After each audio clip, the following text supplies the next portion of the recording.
Hoje tenho o prazer de apresentar a minha colega Maria Valéria Novas, delegada de polícia de primeira classe, atualmente lotada na Delegacia de Pessoas com Deficiência. Bem-vinda, Maria Valéria, é um prazer ter você aqui. Eu queria que inicialmente você contasse para a gente um pouco da sua trajetória e depois do seu trabalho na Delegacia de Pessoas com Deficiência. Bem-vinda, Maria Valéria. Muito obrigada, doutora. Olha, a minha trajetória começou em 1993. Eu já era um pouco mais velha, sou filha de delegado, irmã de delegado, sobrinha de delegado, prima de delegados, então uma coisa mais familiar. Lutei muito para não ser delegada, mas acabei seguindo a carreira, entrei como delegada de polícia, comecei a minha carreira na DDM, na primeira DDM, passei um bom tempo aqui na assessoria policial da Assembleia. Saí daqui, fui para o DECAP, fui para a terceira seccional. Da terceira seccional eu fui para o DECAP, para a diretoria. Da diretoria eu fui, isso durante 30 anos, né? Eu fui para a atual 6ª Delegacia de Polícia de Proteção à Pessoa com Deficiência do DHPP. Importante esclarecer que a nossa delegacia pertencia à primeira seccional de polícia do DECAP, e nós agora, através de um decreto assinado no final do ano de 2024, a nossa delegacia se tornou a 6ª Delegacia de Proteção à Pessoa com Deficiência. Nós estamos agora junto ao DHPP. Que bom. Eu sempre achei que a delegacia tinha muito mais a ver com a divisão de proteção à pessoa do que o DECAP mesmo.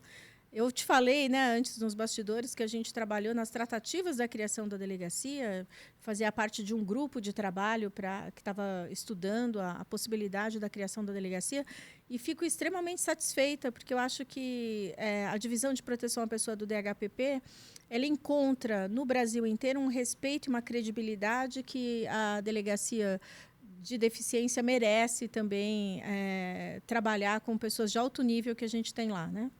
Olha, doutora, o doutor Albano, quando me convidou para ser a titular da primeira DPPD, eu nem conhecia a história, nem conhecia a delegacia. Então, para mim, foi uma surpresa saber que nós, da Polícia Civil, tínhamos uma delegacia especializada no atendimento à pessoa com deficiência.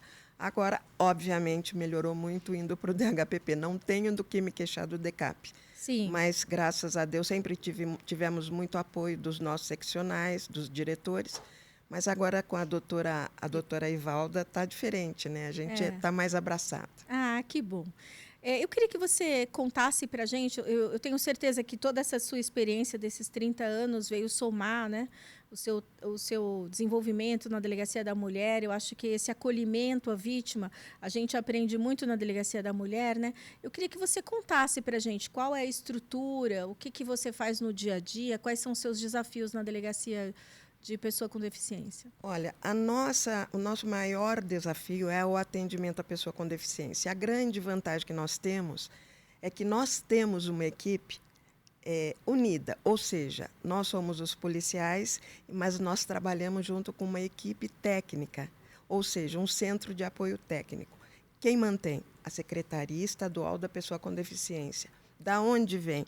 Do Instituto Jô Clemente, que nos fornece o material humano, psicólogos, assistentes sociais e intérpretes de Libra. Então, o nosso atendimento à pessoa com deficiência é otimizado, porque eu, Maria Valéria, delegada de polícia, não vou saber falar a linguagem do surdo. Sim. Apesar de nós todos termos algum tipo de aprendizado, nós fazemos curso na delegacia com as intérpretes, elas ensinam os policiais. Às vezes é possível assistir, às vezes não é, mas nós temos essa possibilidade. Mas como que eu vou falar com uma pessoa surda sem conhecer a tradução, a Libras, a linguagem delas, porque é importante dizer que o surdo tem a própria linguagem, tem o próprio idioma, que não é o nosso verbalizado. Sim. Então, o mais importante dessa delegacia é que nós trabalhamos em conjunto com essa equipe que nos dá as condições de atender e bem, e eu posso garantir a todos que nos ouvem, atender e bem a todos que nos procuram. Não, e é muito bom, porque tem muita gente que nem sabe da existência da delegacia, né? É bom que você fale. Eu sei que fica ali na Brigadeiro Tobias, né? 527 Térreo. 527 Térreo. uma sala muito aconchegante, bem preparada, com acessibilidade. E é bom que as pessoas saibam que tem esse tipo de trabalho diferenciado na Polícia Civil, né? Tem, e é um ganho para nós todos, né? Exatamente. Eu acho que a polícia tem que estar preparada para atender as vítimas da melhor forma possível. Eu acho que esse tipo de convênio, quando você tem psicólogo, tem assistente social, que nem todos os problemas são de polícia, né? A gente tem alguns outros problemas que é uma psicóloga, um assistente social também ajudam muito a resolver, né? Você tem essa experiência lá na delegacia, né? Sim, muita gente nos procura e não é caso de polícia, não é caso de crime. São orientações. As pessoas estão ali porque elas não têm uma possibilidade de conhecer qual caminho que ela deve seguir. Então, muitas que nos procuram e já são atendidas pelas assistentes sociais que já encaminham para o lugar onde elas devem ir. Obviamente, os casos policiais são vistos pelos policiais, faz-se a triagem junto aos profissionais do centro de apoio e passa para os policiais. E aí a gente faz uma verificação do que realmente existe. Ou seja, tem crime? Tem. Não há crime? Não, não há crime. É um encaminhamento? É um encaminhamento. E nós trabalhamos em conjunto, ou seja, não tem...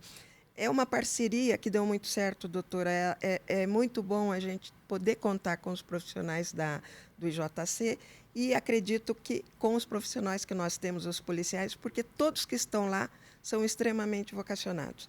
E para a escolha desses profissionais, nós temos um critério muito que temos que seguir, ou seja, empatia pela pessoa que nos procura, respeito, cuidado no atendimento. Não dá para a senhora atender uma pessoa com deficiência sem paciência, Sim. Sem respeito. Sim. Então, cada um que entra naquela delegacia é tratado com muito respeito.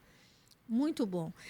Eu imagino, né? A gente sabe que a população brasileira está envelhecendo, né? E com a idade, muitas pessoas acabam ficando deficientes por razão de doença ou cai, né? Quebra alguma coisa. Assim, todo mundo, um momento da vida, pode ficar numa situação de vulnerabilidade, né? Eu acho que, às vezes, as pessoas não têm essa noção, né? Tem pessoas que acabam perdendo a visão por causa de um diabetes ou por causa de uma outra doença. Então, assim, isso não é um assunto só das pessoas com deficiência. Na verdade, toda a sociedade tem que entender que precisa acolher, precisa receber bem essas pessoas, né, doutora? Olha, nesses 5 anos que eu estou nessa delegacia, eu aprendi muito e aprendo todos os dias. Todos os dias. E eu falo para a senhora, eu fico muito feliz de estar lá. Por quê? Porque é um trabalho que a gente desempenha e tem um retorno muito bom. E falo um retorno da pessoa, da gente perceber que a pessoa foi atendida, que a pessoa está satisfeita, que o nosso trabalho foi feito. A pessoa com deficiência na minha opinião, e dos meus policiais e provavelmente do pessoal do Centro de Apoio Técnico, são pessoas como nós. Elas têm algumas fragilidades? Têm, mas são cidadãos, eles têm todos os direitos políticos, todos os direitos aos serviços, todos os direitos que eu e a senhora temos, qualquer um da sociedade. Eu não faço distinção. Aquele que nos procura é o nosso público que nós temos que atender da melhor maneira, com o material que nós temos. Ou seja, aqueles profissionais que nos dão esse acesso. Ou seja, a senhora percebe quando uma pessoa tem uma deficiência intelectual, a senhora percebe quando a pessoa tem uma deficiência emocional, e a senhora tem a ajuda desses profissionais que nos direcionam. Então, nós conseguimos tratá-los da melhor maneira, de uma maneira que eles são atendidos. E, na verdade, você conseguiu, né, tirar eles da invisibilidade, né? Porque a gente tem um problema muito grave, que muitas vezes as pessoas não conseguem acesso aos serviços, ao trabalho, que às vezes uma possibilidade que eles têm no Estado, porque eles acabam ficando invisíveis, se sentem não acolhidos numa delegacia normal, ou têm dificuldades para ir numa delegacia, que sabe que, às vezes, o profissional não tem essa paciência, né? E que é um desafio. Na verdade, eu acho que os policiais como um todo, o nosso atendimento é o nosso calcanhar de Aquiles, né? Nós precisamos melhorar muito no atendimento, né? Infelizmente. Infelizmente, nós vivemos numa cidade com muitos milhões de habitantes. com muita criminalidade. Ou seja, nós não podemos, eu falo sobre os profissionais com os quais eu trabalho, mas já trabalhei em outros lugares, já fiz plantão, conheço. Nós temos dificuldades, doutora, mas eu tenho certeza que cada um de nós faz o que é possível. Às vezes a senhora está num plantão com 4, 5 flagrantes. Certo. A senhora não vai ter as condições necessárias para atender, por exemplo, um surdo. Mesmo que hoje nós tenhamos nas delegacias a Libras. Sim. Nós temos. Agora, é difícil. Agora, esta delegacia é deles. É Sim. dessa população, é deste público. É uma política pública que deu certo. O pessoal não conhece, a pessoa com deficiência não conhece, tem que conhecer. Se for vítima de algum crime, vá à delegacia, procure seus direitos. Ela existe para atender a pessoa com deficiência. E nós ela temos os também está num local mecanismos. super centralizado, né? Um lugar de fácil acesso, né? Tem rede de metrô, de É o metrô ônibus. da Luz e nós estamos no prédio da Polícia Civil. Sim. Existe a possibilidade de, no futuro, nós termos um local maior, mais apropriado. Existe vontade política para isso, de se fazer uma casa maior, como a Casa da Mulher Brasileira, fazer uma casa para a pessoa com deficiência. Sim. São planos, são possibilidades que podem existir, mas é uma coisa que vai demandar um pouco de tempo. Por enquanto, nós estamos ali no Palácio da Polícia Civil, atendendo, de segunda a sexta, das 9 às 18. Por que esse horário? Por que não 24 horas? Porque nós contamos com profissionais que trabalham dentro do regime de CLT. Então, eles têm um horário para cumprir. E nós não podemos fazer esse trabalho durante a madrugada. Sim, entendi. E quais são as principais ocorrências que você registra quando são criminais para pessoa com deficiência? Todas do Código Penal. Estupro de vulnerável, roubo, furto, estelionato é uma coisa absurda como acontece, principalmente para o surdo. O surdo cai muito em conto do vigário, me perdoe a expressão, mas ele é muito vítima do conto de vigário, do estelionato. Nós temos muitos casos de estelionatários que aproveitam-se da deficiência auditiva, porque ali a pessoa fica sabendo que tem a possibilidade, através do Facebook, de fazer um empréstimo, aí a senhora faz um depósito, aquela coisa que nós conhecemos. Sim. E a pessoa tem uma perda financeira muito grande. Então, eles são muito vítimas disso. Mas é todo tipo de crime, doutor. Outro dia nós tivemos, inclusive, um caso grave de um estupro de um vulnerável, de uma criança autista, cujo pai abusou sexualmente dela. A pessoa acabou se apresentando porque morava numa comunidade e provavelmente iriam fazer alguma coisa com ela. Sim. E ele já está preso, obviamente não tem como sair, conseguimos a preventiva, já foi denunciado. Então, são casos horrorosos, como o caso, por exemplo, de bullying em escola, de discriminação em escola, não aceitar a matrícula da pessoa, fazer a discriminação em termos de não vou aceitar. Aceitar a matrícula, né? Casos de idosos que às vezes estão acamados e que fazem uso da parte financeira dela, do cartão dela. Tudo isso, os crimes 88, 89, 90 e 91 da LBI, do Estatuto da Pessoa com Deficiência, também entram dentro do rol dos crimes que nós apuramos, mais os crimes que estão no Código Penal. Todos, não tem distinção.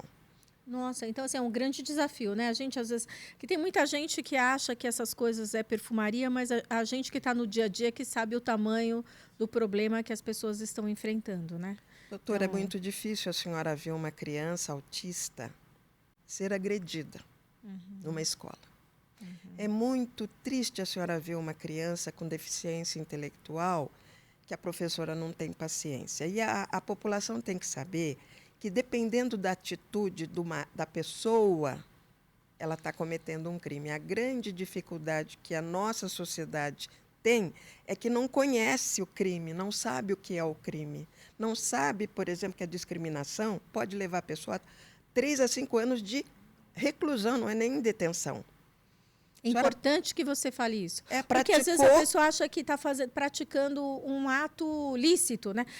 Mas eu acho difícil a pessoa achar que isso é lícito. Moralmente já não é aceitável, né? A pessoa fazer uma coisa dessa, um professor fazer diferença dos alunos. Mas é importante que você fale da pena, porque se a pessoa não tem medo de fazer da reprimenda social, que tenha medo da reprimenda penal, né? Com certeza, e vai ser preso, vai pagar. É óbvio, doutora, que nós, delegadas, não temos o poder de fazer com que a justiça funcione. Nós fazemos o nosso trabalho através do nosso inquérito, sim, mas nós não temos as condições de determinar que um promotor faça a denúncia, uhum, e que um juiz dê a pena. Sim. Mas pode ter certeza, existe a lei, existe o crime, se ele é cometido, a pessoa vai pagar. Porque nós não podemos admitir que dentro de uma sociedade, em pleno século XXI, nós tenhamos pessoas cruéis que maltratam aqueles que são um pouco mais frágeis, mas que são cidadãos, que têm todos os direitos que eu e a senhora e todos nós temos. Então, nós temos que preservar. O Estado existe para isso, para dar àquele que precisa os direitos, a cobertura dos seus direitos, das suas necessidades. Nós somos obrigados. Eu, funcionária pública, fico tranquila e em paz quando eu cumpro com a minha obrigação, atendendo essa pessoa que me procura. Sim. Porque eu digo para ela, você tem o direito, você tem que ir atrás dos seus direitos. E através da nossa delegacia, através do Estado, nós somos representantes do Estado, ela vai atrás dos seus direitos e nós a ajudamos. Maria Valéria, eu fiquei muito feliz de te ouvir. Eu acho que você tem muitas histórias para contar para a gente. Eu queria mostrar o livro que você me deu aqui, Violência contra a Pessoa com Deficiência. Muito interessante o livro. Eu vou ler. Esse livro foi entregue pelo IJC para nós. Tá? É um compêndiozinho sobre os direitos, o que a pessoa pode sofrer ou não, os artigos da LBI. Então, eu trouxe para a senhora porque eu acho muito interessante o conhecimento. E nós, policiais, nós temos muitas vezes a gente participa de palestras junto à academia e fazemos o que é possível. E temos planos de, obviamente, levar principalmente as crianças o que significa pessoa com deficiência e por que não diferenciá-la. Porque a senhora sabe, criança não tem preconceito. Quem tem preconceito é adulto. Sim. Então, isso existe a possibilidade de futuramente a gente chegar a levar essa informação para as crianças, sendo um trabalho da Polícia Civil. Eu tenho todo o apoio da doutora Ivalda e do DHPP para isso. Que bom, que bom. Mande um abraço para a doutora Ivalda. Eu queria que você falasse, essa é a primeira delegacia do Brasil, né? Você tem uma delegacia pioneira no Brasil, é isso? Doutora, eu acho que é a primeira no mundo, mas essa foi criada aqui em São Paulo há 10 anos e ela é a primeira do Brasil. Em que termos? Existem outras duas, mas que são misturadas com, parece que em Minas Gerais e em outro local. Mas atualmente a nossa, aliás, naquela época a nossa foi a primeira. Nós recebemos muitas visitas de outros estados, pessoas da polícia de outros estados para conhecer. Que é um serviço importante para ser copiado em outros estados. Aliás, né? deveria estar em cada capital, né? Sim. E parece que abriu uma igual a nossa no Pará. Então, mas totalmente como a nossa, né? Obviamente mais nova e tal. Abriu há uns 3 anos atrás. Com o mesmo tipo de serviço psicossocial? Sim. Inclusive, o doutor que era delegado lá, não acredito que ainda continue, ele nos pediu algumas informações e o que nós pudemos ajudar, nós ajudamos. Eu estive com a deputada, agora eu não me lembro o nome dela, numa audiência pública em Brasília, porque ela tem um projeto de abrir uma delegacia como essa em todos os estados. Nossa, que lindo, que projeto importante. Deputada, né? Maria Rosas. Eu acho que ela, se Deus quiser, vai dar certo. A gente sabe que depende do Estado, mas quem sabe uma sugestão, que seja uma lei que, não vou falar sobre a constitucionalidade ou não, mas quem sabe os governadores se animem em fazer, porque é tão importante É verdade. É uma população que precisa de representatividade e ter os seus direitos garantidos, né? Isso é muito As importante. pessoas, né, doutora, as pessoas que nos procuram, né? Sim. Só na cidade de São Paulo é mais de 1 milhão de pessoas com deficiência. A No gente, estado, eu não tenho esse número, é importante que você fale para nós. Porque parece que é um número pequeno, né? E na não, verdade não é, né? A gente tem. não é pequeno, é grande. No estado parece que são 3 milhões e pouco. No Brasil inteiro é uma quantidade boa, aliás, grande. Agora, se a senhora pensar em termos de população, vamos dizer que sejam 20 milhões de pessoas em todo o Brasil, eu não tenho esse número, tá? 10% da população, 8% da população. De cada de cada cidadão que tem direito ao voto, que tem direito ao serviço público, que tem direito a ser tratado como cidadão. Então, nós, Estado, temos que dar a eles esse tipo de tratamento e de atendimento. Na verdade, para o Estado é obrigação, É né? É obrigação. obrigação. E você tem visto que tem sido abertas frentes de trabalho para essas pessoas? Elas estão conseguindo trabalhar? Doutora, tem. Tem. A Secretaria mesmo da Pessoa com Deficiência tem um trabalho nesse sentido. Eu posso dizer à senhora que eles são muito organizados. Eles não deixam barato. Uhum. Eles vão atrás dos direitos. Existem associações que procuram, da melhor maneira, abordar o que tipo de problema eles têm e que tipo de resposta eles querem. Então, é uma população, apesar de ser frágil em alguns sentidos, alguns sejam mais frágeis, eles sabem muito bem o que eles querem. Eu acho que a secretaria trouxe esse poder de barganha, né, que eles precisavam também, né? Porque, na verdade, a secretaria, na estrutura do Estado, ela consegue dialogar com outras entidades, tanto privadas como públicas, e isso Sim. dá uma possibilidade, né, deles também terem acesso a serviços, né? Eu me lembro quando as tratativas da criação da delegacia foram feitas na Secretaria de Pessoa com Deficiência. Sim. Então, tinham representantes de vários lugares e que estavam sendo discutidos justamente a possibilidade deles terem um atendimento melhor e mais técnico na Polícia Civil. Doutora Maria Valéria, eu gostaria muito de agradecer sua presença, você enriqueceu demais o nosso programa. Fico muito feliz de ter uma mulher sensível e cumpridora dos seus deveres de funcionária pública na frente de uma delegacia tão importante para o Estado de São Paulo. Leve meu abraço para a doutora Ivalda, para os colegas do DHPP, com quem eu tive por tantos anos. Eu acho que eu trabalhei no DHPP por 14 anos, então tenho maior estima por aquele departamento. E sei que vocês são verdadeiros guerreiros na luta contra o crime. Muito obrigada. Eu que agradeço, doutor. Estamos às ordens para toda a população. Na Brigadeiro Tobias, 527 Térreo. Quem precisar pode nos procurar. Vai ser um prazer. É um prazer para nós que fazemos o nosso trabalho, mas a gente vai atender com muito carinho. Muito obrigada. Obrigada. Obrigada, doutora.